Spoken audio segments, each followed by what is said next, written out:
નમસ્કાર દર્શક મિત્રો, લોકસત્તા શોમાં આપનું સ્વાગત છે. ડોનાલ્ડ ટ્રમ્પે અમેરિકાની સત્તા પર વાપસી કરી લીધી છે. ટ્રમ્પે ડેમોક્રેટિક પાર્ટીના ઉમેદવાર અને ઉપરાષ્ટ્રપતિ કમલા હેરિસને હરાવીને બીજી વખત જીત મેળવી છે.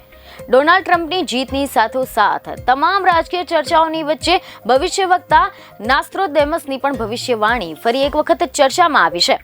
કારણ કે ફ્રાન્સના મહાન ભવિષ્યવક્તા ગણાતા નાસ્ત્રોદેમસની સદીઓ પહેલા કરવામાં આવેલી ભવિષ્યવાણીની અમેરિકાના રાજકારણ સાથે જોડીને જોવામાં આવી રહી છે.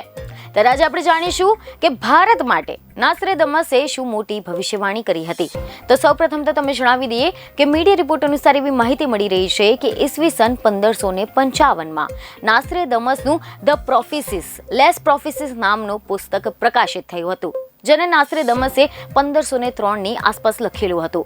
આ પુસ્તકમાં ભારત સહિત દેશ દુનિયા વિશે અનેક ભવિષ્યવાણીઓ કરવામાં આવી હતી અને તેમની ઘણી બધી ભવિષ્યવાણીઓ સાચી પણ પડી છે. નાસ્ત્રોદેમસે પોતાના પુસ્તકમાં દુનિયાની મહાશક્તિઓનો પણ ઉલ્લેખ કર્યો છે. આ પુસ્તક મુજબ મહાશક્તિનો નવો રાજા એક બિઝનેસ માઇન્ડ હશે અને તે પોતાની ઉંમરના આખરી પડાવ પર બીજી વાર સિંહાસન પર બિરાજમાન થશે. 1555માં અમેરિકા એક દેશ તરીકે બન્યો ન હતો. અમેરિકાની સ્થાપના 1776માં થઈ હતી. નાસ્ત્રોદેમસે આ દેશના મહાશક્તિ બનવાની ભવિષ્યવાણી કરી હતી અને હાલના સમયમાં અમેરિકા એ મહાશક્તિશાળી દેશોમાંથી એક માનવામાં આવે છે. તો આ સિવાય હાલમાં જ અમેરિકામાં થયેલી ચૂંટણીમાં ટ્રમ્પની ઉંમર 78 વર્ષની છે. અને સમાચાર એવા મળી રહ્યા છે કે નાસ્ત્રોદેમસે સદીઓ પહેલા જ ભવિષ્યવાણી કરી હતી કે અમેરિકી ચૂંટણીમાં ટ્રમ્પની જીત જોવા મળશે. જોકે નાસ્ત્રોદેમસે પોતાની ભવિષ્યવાણીના પુસ્તકમાં અનેક ભૌગોલિક સંકેત આપતા ભારતનો પણ ઉલ્લેખ કર્યો છે. અને આ ભવિષ્યવાણી મુજબ ભારત માટે એક ઉદ્ધારકર્તાનો જન્મ થશે, જે ફક્ત રાજકારણ જ નહીં પરંતુ ધર્મના ક્ષેત્રમાં પણ સક્રિય રહેશે અને અનેક મોટા કામ કરશે. આ ઉદ્ધારકર્તાઓની હાજરીમાં વંચિત વર્ગની સમસ્યાઓ ઉકેલાશે અને અનેક મોટી આફતો ટળશે. સમાચાર એવા મળી રહ્યા છે કે નાસ્ત્રોદેમસની ભવિષ્યવાણી મુજબ સમગ્ર દુનિયાની ત્રીજા વિશ્વયુદ્ધનો પણ સામનો કરવો પડશે અને આ ત્રીજા વિશ્વયુદ્ધથી અનેક દેશોમાં હાલત ખરાબ થઈ જશે. આ વિશ્વયુદ્ધમાં અનેક મહાશક્તિઓ ભાગ લેશે, જેમાં ભારતે પણ સંઘર્ષ કરવો પડશે.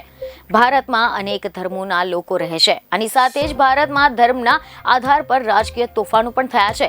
ઇન્ટરનેટના વધતા ચલણના કારણે લોકો એક જૂથ થવાની જગ્યાએ વહેંચાવા લાગ્યા છે અને નાસ્ત્રોદેમસની ભવિષ્યવાણી મુજબ ભવિષ્યમાં આનાથી પણ ભયંકર પરિણામ જોવા મળી શકે છે. નાસ્ત્રોદેમસે પોતાની ભવિષ્યવાણીમાં એમ પણ જણાવ્યું હતું કે દુનિયાનો આટલો પ્રાચીન દેશ, જ્યાં અલગ અલગ ઋતુઓ માટે પ્રખ્યાત છે, જ્યાં પવિત્ર નદીઓ વહે છે, પરંતુ ત્યાંનું પણ જળવાયુ બગડી શકે છે. આની સાથે જ ગરમી એટલી બધી વધી જશે કે ધરતી પણ ગરમ થઈ જશે, ઠંડી વધી જશે, મોસમ મુજબ ચક્રો ખરાબ થઈ જશે. નાસ્ત્રોદેમસની ભવિષ્યવાણી કેટલી સાચી પડશે તે તો આવનારો સમય જ આપશે, કારણ કે ભવિષ્યવાણીઓ કરવાની કોઈ પણ નિશ્ચિત રીત નથી. વિવિધ ઘટનાઓ તેમજ વિવિધ સંકેતોની સાથે જોડીને આ ભવિષ્યવાણી કરવામાં આવે છે. બીજને ખબરો સાથે ફરી મળીશું. ધન્યવાદ.